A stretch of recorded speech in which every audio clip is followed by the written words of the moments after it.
Episode number 268. Let's start. उधर आदित्य अभी भी अपने चेहरे पर स्माइल लेकर वहां बैठा था और मनाली और अंजलि को बात करते हुए सुन रहा था। वो दोनों लगातार बात करती ही जा रही थी और उसे बस उन दोनों को देखकर खुशी हो रही थी।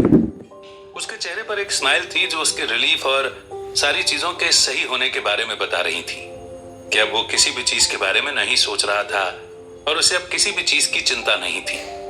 उसे ये चीज देखकर बहुत अच्छी लगी थी कि मृणाली और अंजलि ने अपने बीच में जो भी था सब कुछ सॉर्ट आउट कर लिया है और उसकी वजह से ही आदित्य का जो सपना रोजबड खरीदने का था वो पूरा हो जाएगा। वो भले ही हमले के लिए तैयार था लेकिन उसे यह भी पता था कि अभी उन पर कोई हमला नहीं करेगा क्योंकि अंजलि अपने बॉडीगार्ड्स के साथ यहाँ पर आई है और अगर कोई भी उस पर हमला करने की कोशिश करेगा तो आदित्य जरूर उनके साथ लड़कर उसके हमलावरों को हरा देगा। यही बात सोचकर उसे रिलैक्स तो महसूस हो रहा था और वो आराम से वहां बैठकर अपनी डिश एंजॉय कर रहा था। तभी अंजलि ने वहां पर वाइन भी मंगवा ली थी और वो तीनों बस वाइन के ग्लास पीते हुए बातें कर रहे थे। आदित्य के पास ज्यादा कुछ कहने के लिए था नहीं, इसलिए वो बस चुपचाप वहां बैठा था।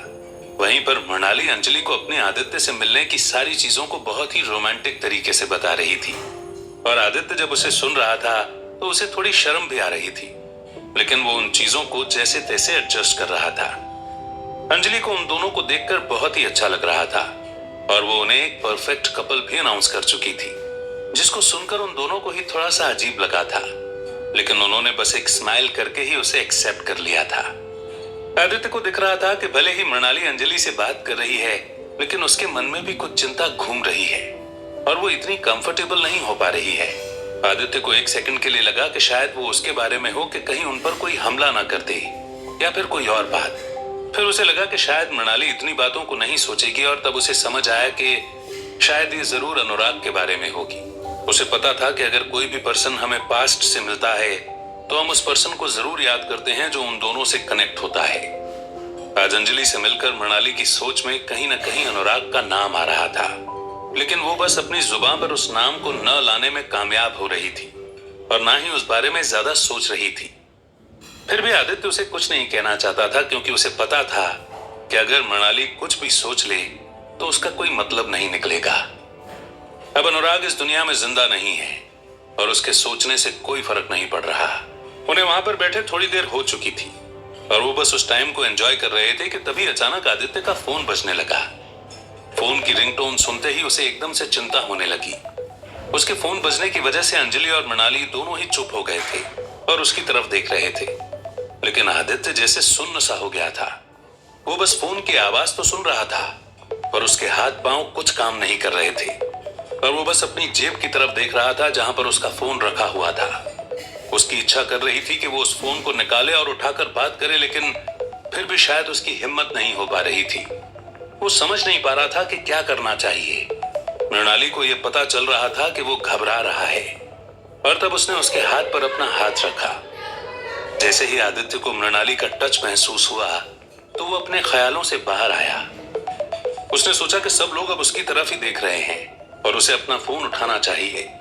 यही बात सोचकर उसने घबराते हुए ही फोन निकाला और जब उसने उस पर नाम देखा तो वो वजीर का फोन था।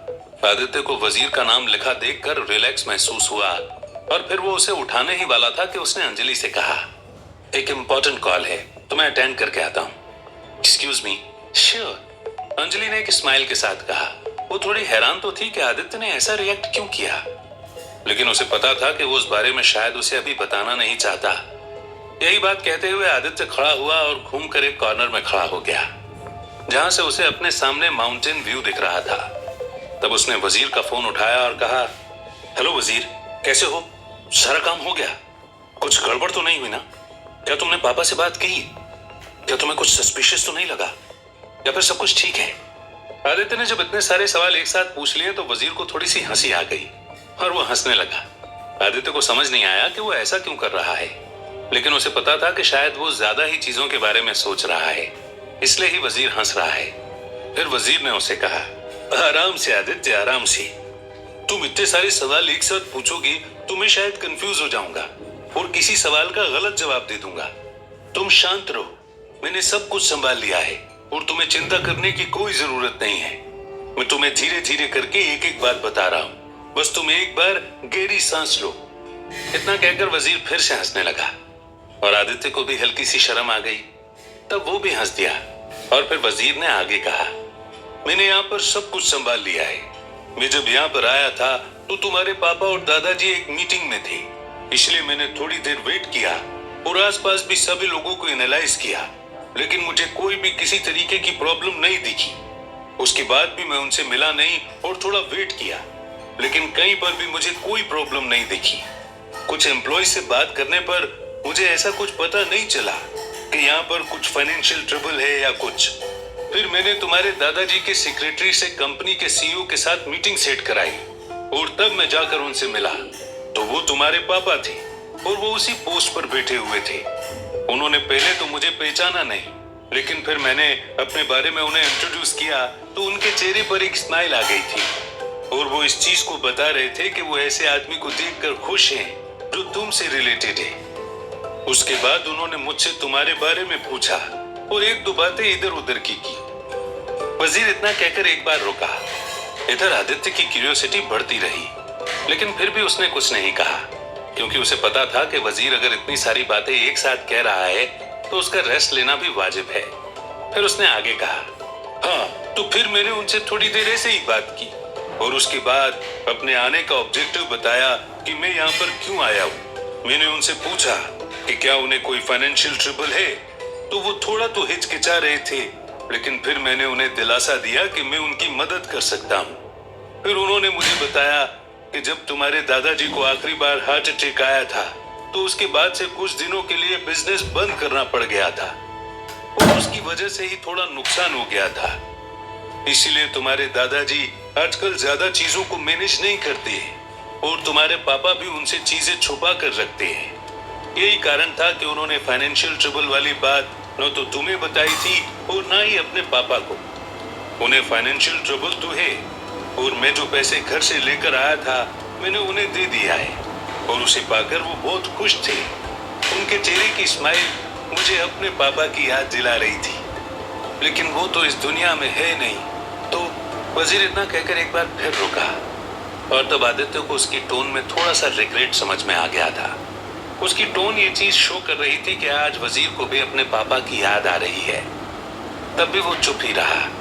फिर वजीर ने अपने आप को थोड़ा सा कंट्रोल किया और आगे कहा, खैर वो छोड़ो, तो मैंने जब पैसे उन्हें दे दिए तो उन्होंने मुझसे पूछा कि ये पैसे कहाँ से आए, तो मुझे थोड़ा सा झूठ बोलना पड़ा और मैंने उनसे कहा कि अब तुम अपनी लाइफ में अच्छा कर रहे हो और पैसे अच्छे से कमा रहे हो। तुम बहुत टाइम से ये पैसा इकट्ठा कर रहे थे और जब तुमने कैपेबिलिटी समझी कि तुम अपने परिवार को कुछ पैसे पहुंचा सकते हो तो तुमने ये पहुंचा दिए। जब उन्होंने इस बात को सुना तो उनका दिल जैसे बहुत ही इमोशनल हो गया और उनकी आंखों में आंसू आने लगे, लेकिन फिर उन्होंने अपने आप को कंट्रोल किया और वो तुम्हारी बहुत तारीफ कर रहे थे और तुम पर प्राउड फील कर रहे थे। उन्होंने मुझसे एक दो बार पूछा भी कि तुम पर्सनली उनसे मिलने क्यों नहीं आए, तो मैंने बता दिया कि तुम किसी बिजनेस मीटिंग से बाहर हो, लेकिन वो तुमसे मिलना चाहते हैं और उन्होंने मुझे बोला है कि जब भी मैं तुमसे बात करूं तो मैं तुम्हें इस बारे में बता दूं। अभी मैं यही कंपनी में हूं और वो एक आखिरी मीटिंग कर रहे हैं, उसके बाद हम तीनों तुम्हारे घर जाएंगे। तुम यहाँ आ जाओ, फिर हम एक दो दिन यहाँ पर और रुकेंगे ताकि हमारी आंखों से कोई भी चीज आज चूक भी गई हो तो वो कल पकड़ में आ जाए। तुम चिंता मत करना, मैं सारी चीजें हैंडल कर लूंगा और बस तुम तुम्हारा काम प्रॉपरली करना और आराम से रहना। जब वजीर ने अपनी बात पूरी कंप्लीट की तब आदित्य को बहुत अच्छा लग रहा था कि आखिरकार उसने अपने परिवार की मदद की। उसे इस चीज को जानकर बहुत अच्छा लग रहा था कि उसके पापा उस पर प्राउड फील कर रहे हैं और उसे उनसे मिलने की इच्छा होने लगी। लेकिन उसे पता था कि वो अभी जहां पर है उसे अपना काम पूरा करना है और यहाँ से जाकर वो उनसे मिलेगा ही। यही बात सोचकर उसने वजीर से कहा, थैंक यू सो मच वजीर, मैं बहुत ही खुश हूँ कि ऐसे टाइम पर तुम मेरी मदद कर पाए। यहाँ पर भी सारी चीजें सॉर्ट आउट हो गई हैं और मैं अभी रोजबर्ड की डील फाइनल करने वाला हूँ। उसके होते ही कल मैं भी वहां पर आ जाऊंगा और फिर आगे की चीजों को समझते हैं। चलो अभी मैं रखता हूँ, बाय। और जो हवा चल रही थी वो उसे बहुत ही खुशनुमा फील करवा रही थी। फिर वो पलटकर मनाली और अंजलि की तरफ देखने लगा जो अभी भी बातें कर रही थी। उसे एकदम से ऐसा महसूस होने लगा जैसे उसने सारी चीजें सॉर्ट आउट कर ली हैं और उसकी लाइफ में कोई दुख कभी आ ही नहीं सकता। Thanks for